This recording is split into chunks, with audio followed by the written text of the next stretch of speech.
All right. Good morning, everyone. Thank you so much for joining me. I am Elaine Lopez-Bogard, a fertility intuitive and quantum healer.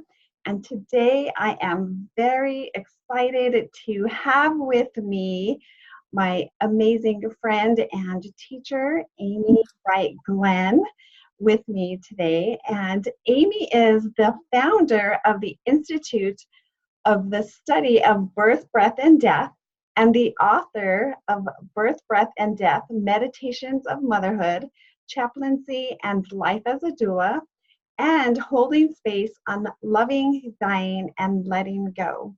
Thank you so much, Amy. Thank you. I'm so grateful to be here with you. It's a joy. It's wonderful to share both a personal and professional connection. And you're a wonderful teacher for me. So I'm grateful you're here.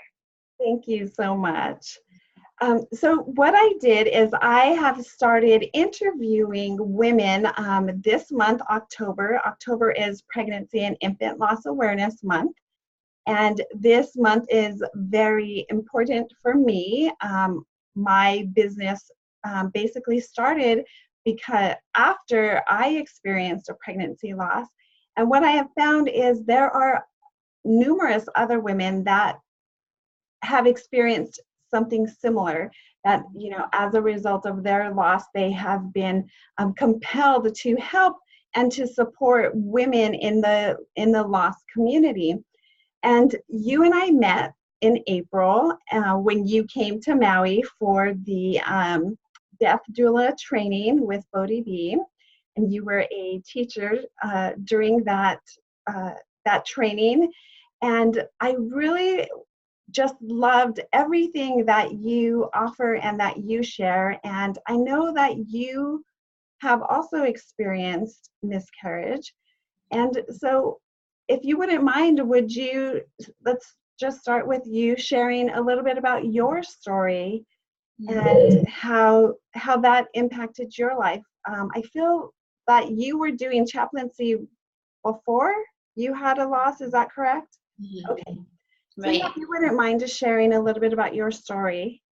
Sure. Oh, it's so nice to see you. And what a joy that you're courageously lifting up voices of healing and hope during this month.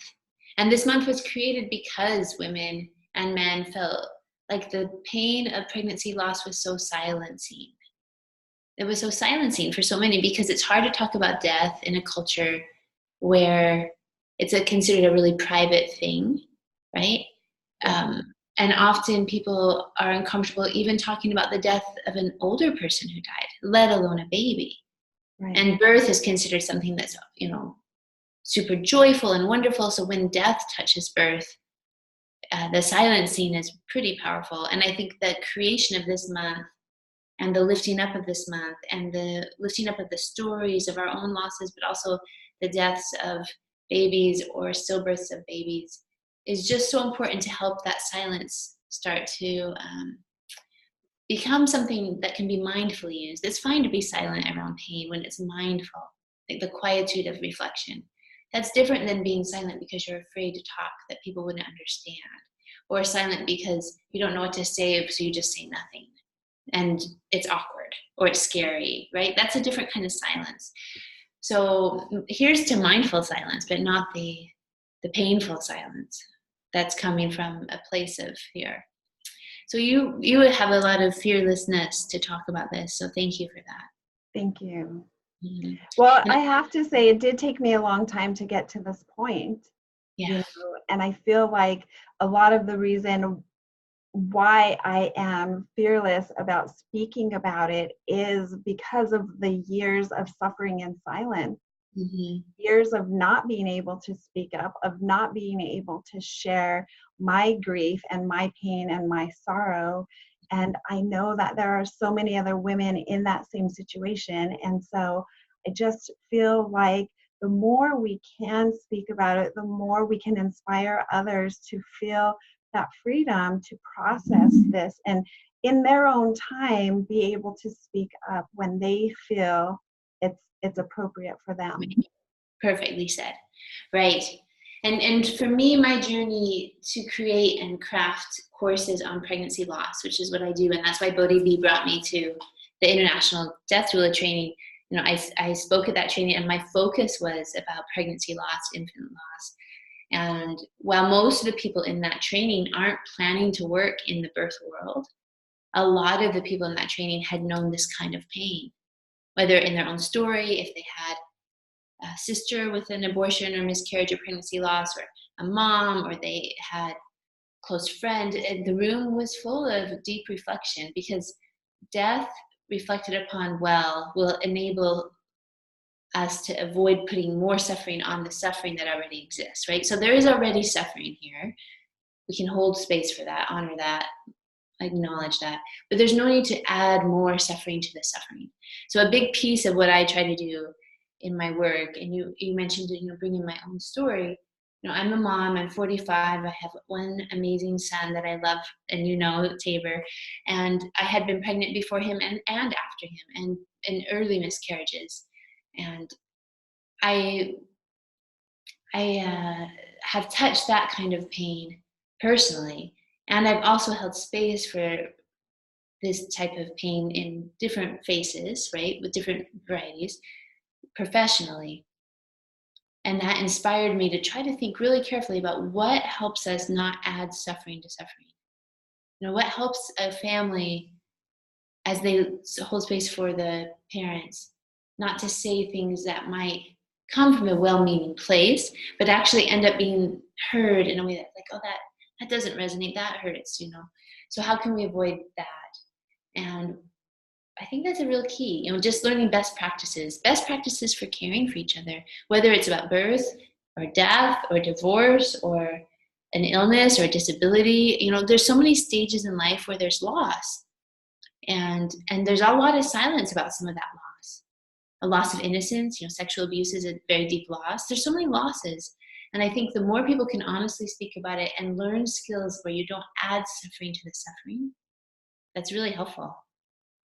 Yes, very much so. So what are some of your suggestions, like you mentioned some best practices. Mm-hmm. So for me, I know that my experience was I didn't tell very many people that I was pregnant. So then I felt like I couldn't share my loss. Mm-hmm. And then when I did share with a few people, I remember some people, like you said, coming from a well-meaning space, say things that were definitely very hurtful. Like, for example, one person told me, oh, well, it wasn't meant to be. And I was just like, what? Like, you're saying it wasn't meant to be, that my baby died? Like, that was just very hurtful for me. And I had to take a step back, and then I think I just cried in that moment, and then that person apologized. But I feel like that happens so often. So what are some of your best practices? How can we help teach other people or bring more awareness to kind words? Right. Well, so two thoughts come to mind. One has to do with meaning making versus holding space. So we are meaning-making creatures. Our brains are wired to make meaning of everything, right? We make meaning of our past and our present. We have a future we imagine. Our brains are always networking to make relationship maps of how all of this links, you know, our lives make sense. We want to make our life make sense. So we're meaning-making creatures. And when I encounter something that's difficult, my brain right away wants to make meaning of it. So if I have a worldview that says there's no mistakes, everything happens for a reason, God doesn't give you something you can handle, you know, there's those kind of cliches. But if it's truly my worldview and someone shares something that's really hard to hear, my brain right away is going to map it to make it make sense for me, to say, oh, that must be meant to be, because that's how my brain maps everything, because that's my worldview, you know. And to say it then comforts me. It's like I'm hearing my brain say the things that comfort me. Oh, it must have been meant to, oh, it must not have been meant to be. That's comforting to the speaker, because that's her worldview. But for the listener, she may have a whole different map, right? And so I think holding space is the willingness to say, okay, I acknowledge this is my map. This is how I make sense of the world. And I'm going to check it and listen to someone else's different map and love them and hold space for them without, unless they ask, translating my map to theirs. And so I might think, well, it was meant to be, but I'm not going to say it. Instead, I might say, can you tell me more about what this means to you? Because miscarriage in particular could mean a lot of things. It could be relief. It could be some regret. It could be guilt. It could be, thank God that I, had my period. I mean, that's the relief piece. I mean, it could be so many things. And so I want to know what it means to her. And so what does this, you had a miscarriage. Well, that's really powerful to hear. Thank you for sharing. What did that mean for you? Or where are you at with that? Tell me what you're thinking about that. In other words, let me into your map. And she might say, well, I think everything happens for a reason. And you might say, I do too. Or she might say, it's horrible. This is I feel like this baby was meant to come to me and I'm really lost without this child. And I think about this baby every day. She's in the midst of grief. You say, oh, that must be very hard. So breathing with her. Listen, can you tell me more about that? Just always the tell me more is a willingness to listen versus, oh, that means God has another angel. Or, oh, you're young, you'll get pregnant again. Or, oh, I know this lady, I'll give you her number and she can help you get pregnant. I think that all that helpfulness isn't coming from a negative place, but it's like I'm trying to fix someone else versus let me just sit with you for a while. Let me just feel with you for a while. Does that make sense? It does make sense. And I like that because I feel like that is about, like you said, listening and being aware, being present in the moment with that woman and asking what she needs. Because I feel like that is a lot of where we need to be, is just being present and asking, how can I support you? Mm-hmm. What do you need? How can I help you in this moment? Because I don't understand what you're going through, because all of us that have experienced pregnancy loss experience it very differently. Right. And it's not the same because I had a loss and you had a loss. Our experiences are not the same. And the same for a woman that has had, a stillborn baby. That experience is very different than a miscarriage. Right. I think it's important for me as a chaplain when I trained in chaplaincy, when the brain goes into a type of trauma or shock after a deep loss, and sometimes people don't know what they need. So it can be, if you know this friend well, be like, I'm going to pick Lucy up after school. Why don't I take her to the park? I'm going to pick up some of your favorite Indian food. If you know the person well, you can do those practical things that actually will be a relief and, for the person that he or she may not know how to ask for. Does that make sense? Okay. But you have to know well enough. So that's where you are. There's a thing called the ring theory that this psychologist named Susan Silk came up with, and she's in California. She's like, if the stone is the death, goes into the water of life, the rings on the way out represent the pain, and the people closest to the stone have the most impact. That's the strongest concussion. So the further out we are, we're still touched, but we're not as intensely touched as the person where the stone hit. So her ring theory is we should comfort in and dump out. So if the ripple effect, let's say of my neighbor's suicide, it hits me in a way that hurts, I can guarantee they're hurting more. So for me to go to their house and say, I need to talk to you about how this hurts me, I'm probably dumping in.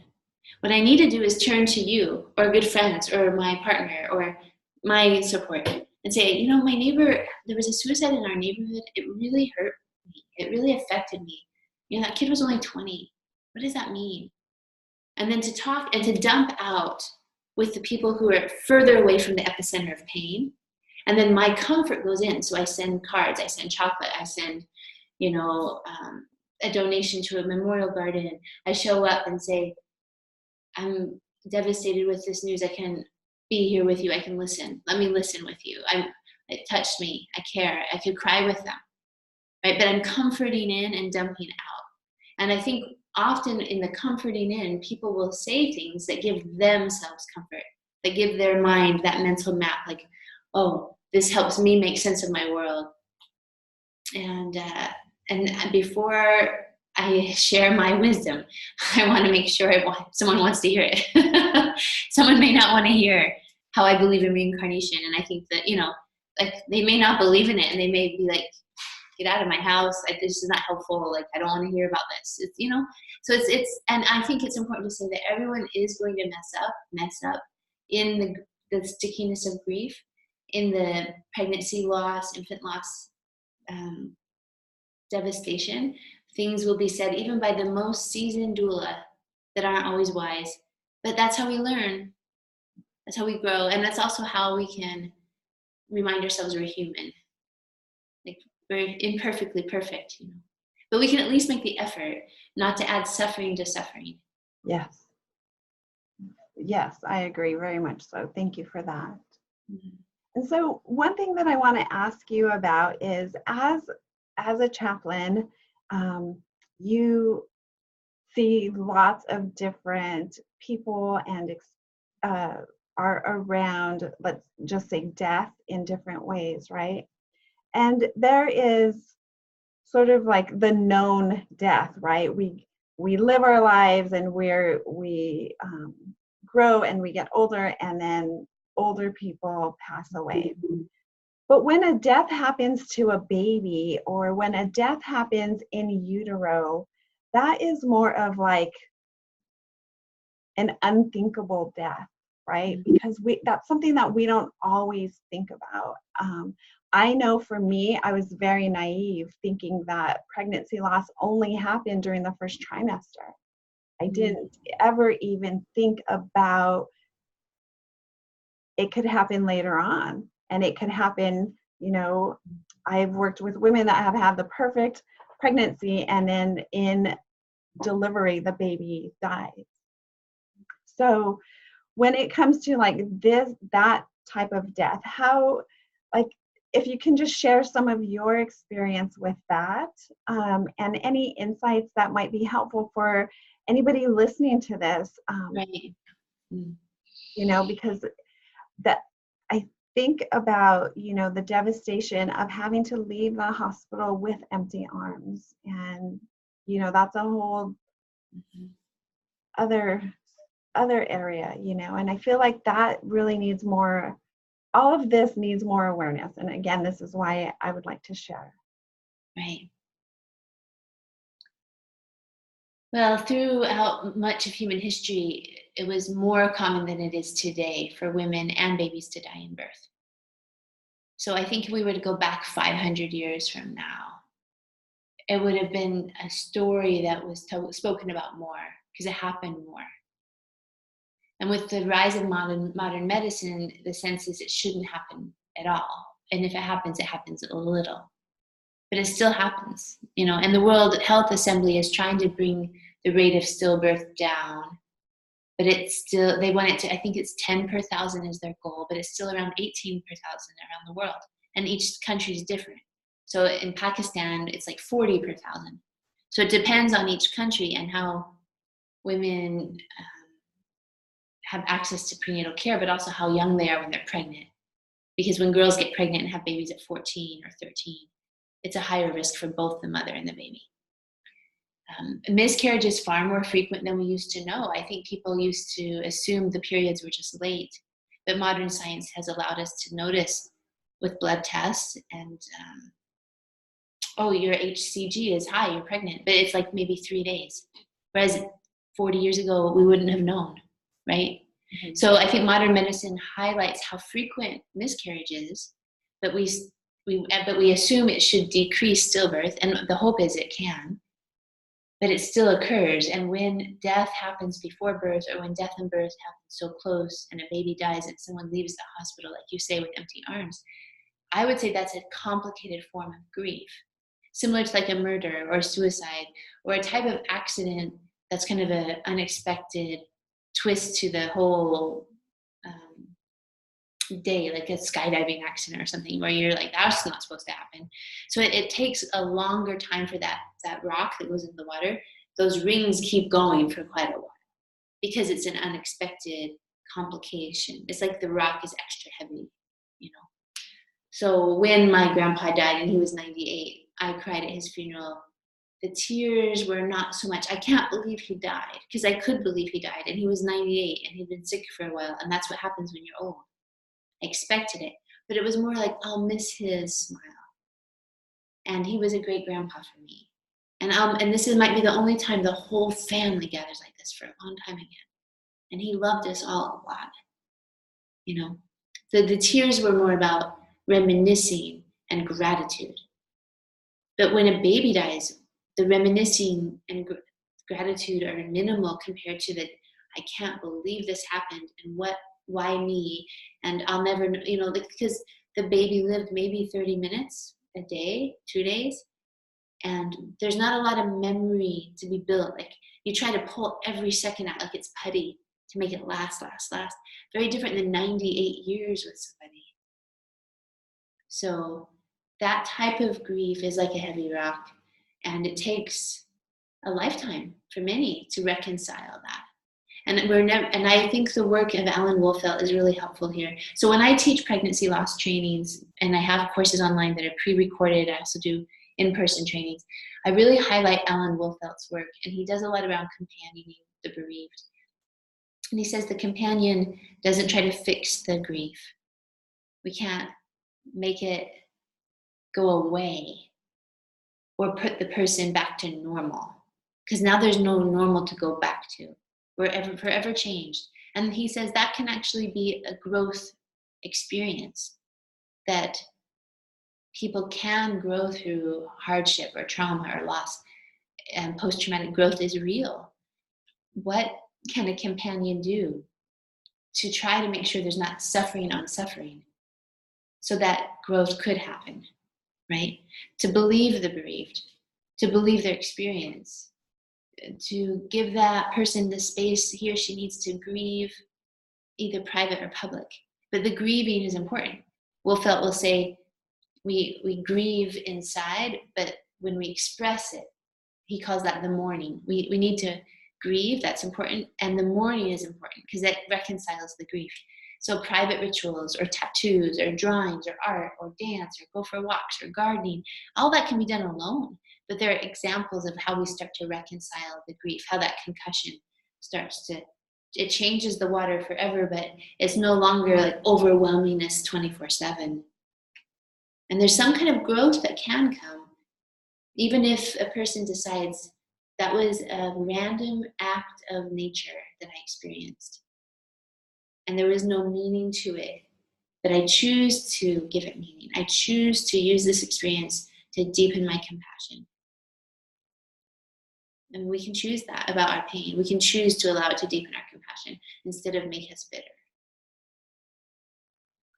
Yes, thank you so much for saying that. And I really do agree that. And one other thing, I feel like a lot of times this is like a space for us to mother ourselves and to come inside and really find the space where we can love ourselves in a deeper way. And like you said, be more compassionate with ourselves, give ourselves grace as we process our experience. Right. And I think for women in particular, we're socialized, and it's expected culturally in many cultures that we self-sacrifice, that we give to our kids or our partners or friends. And so their needs can become real predominant in our mind. And I think it will be helpful for the women listening to this who are bereaved to make sure they carve out really sacred time for self-care. Because as the grief impacts the family, it can be like, oh, I have to attend to this grief with my child or my partner or, you know, my sister or my mother. What about the self who can be overlooked in that caretaking kind of culture? Yes, thank you so much.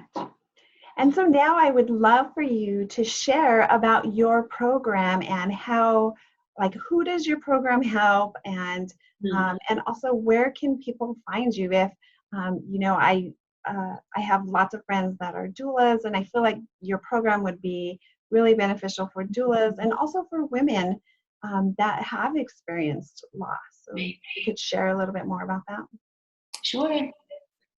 I just want to first, before I do that, thank you for doing these interviews and taking the time to lift up this month. You're welcome. Yeah. Thank you. So I created, in 2016, I created a course called Holding Space for Pregnancy Loss. And about 700 people have taken it by now, both all around the world online, but also in person. And that course has 3 kind of phases. One is an online 15-hour where we do a really intense case study. And I outline a lot of the theory and what I would call best care practices. A 5-hour recap, like an advanced course for those. Some people take it before they do the 15-hour, but it's a shorter case study and it's a shorter course, but it distills it and gives still a chance to apply the theory to a case. And then the in-person trainings, which are usually around 5 or 6 hours. And I've offered in different midwifery schools or conferences like the one Bodhi hosts. So if people are interested in my work, they should know they're all welcome, whether you're a prenatal yoga teacher, a fertility counselor, or you're a bereaved parent, or you're in the healthcare birth world, right? I've even had people who do this training who have nothing to do with birth or pregnancy, but who are in hospice. And they're helping people as they prepare to die, and finding some of the women will remember stillbirths from like 50 years ago and want to talk about it. And I had a hospice volunteer say, I need to train around this kind of loss because it comes up in my work, but I'm working with the elderly.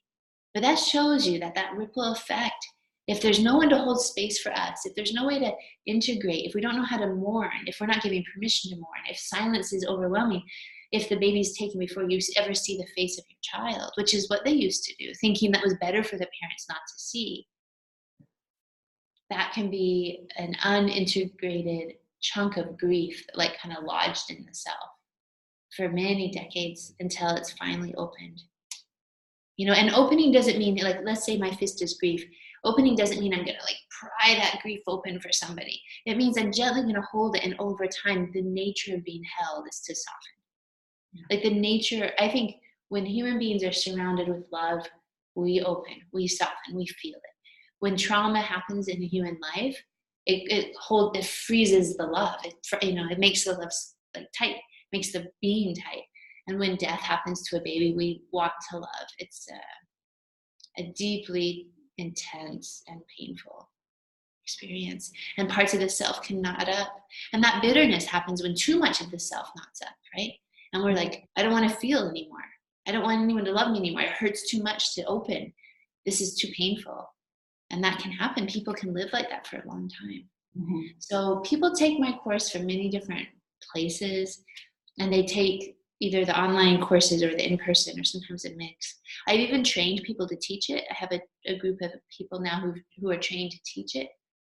And I'm launching another teacher training in 2020 for holding space for pregnancy loss. So I think it's important that we, like you, agree, and you're doing this, open dialogue, open spaces for dialogue, and also create safe spaces for people to mourn if they choose to do so with us, in company, like rituals as a group, and help communities, like churches and mosques and synagogues, host events where it's safe to have people come and speak about pregnancy loss. Yeah. So if people want to find me, they can find me online, birthbreathanddeath.com. They can find me on Facebook, the Institute for the Study of Birth, Breath, and Death, or Amy Wright Glenn, which is my author page. And I also have 2 books on Amazon. People can read those books. And in the second book in particular, there's some real focus on pregnancy loss. So I hope that's helpful. Elaine, thank you for hosting. Very helpful, yeah. I'm just in awe of what you do and the work you've done for people. It's really beautiful. Thank you. Thank you very much. Yeah, I'm very grateful for the work that I do, and I love being of service to help women and yeah, I can say that I'm at a point in my life where I can see my experience of loss and see like for me why and how it happened and how it has led me on this journey to where I am today. Beautiful. And for that, I am grateful. Beautiful. That's that post-traumatic growth. That's the growth, right? When we can reframe experiences. It's not that I would wish it on you. You know, if someone goes through a bad car accident, I remember, let me back up and say, I remember being at a yoga center and a young woman my age or so, maybe I was at the time in my early 30s. She seemed about that age, my age. She was going through the line too, but she was in a wheelchair and she was getting her food in the cafeteria line, and I helped her with her tray, and she taught yoga. And I was like, oh, that's interesting. Tell me about what that's like for you teaching yoga when you're in a wheelchair. When we started talking, she said, well, I used to do yoga a lot, and then I was in a car accident from a drunk driver, and I can't move my legs now. But I didn't want to leave yoga behind. So I still practice and I teach it. And it's really deep in my practice. Now, she probably would never wish it on herself. Like if she could go back, she'd probably be like, I really don't want the accident to happen.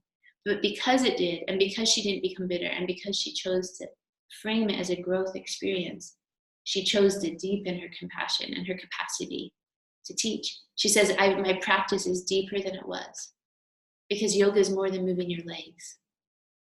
Yeah. You know? Wonderful. Yes. Yeah. Thank you so much for sharing that. And thank you so much for your time today. I am just so extremely grateful for you. I'm grateful to have you as a friend and my teacher, because I am enrolled in your Holding Space for Pregnancy Loss course. And I'm still in the process of that course, the online course. So I'm extremely grateful for that. So I just want to say thank you again so much for this. And I'm sure that the people listening to this will learn a lot from this conversation. So thank you. I will say that I made, so as an October special, because it is a special month, I made it so that those two online courses are available at a good discount. So I'll send you that link if you are planning to share this before the end of October. Both the 15-hour and the 5-hour, when purchased together before the end of October, are at a significant discount for anyone for this month. Oh, wonderful. Yep. Wonderful. Yep. Yes, I will definitely share that. Okay, cool. Good. Great. Okay, well, thank you so much. I appreciate you and I love you dearly. Thank you so much. I love you too. Thank you, friend. Okay. All the best. Yes, all the best to you too.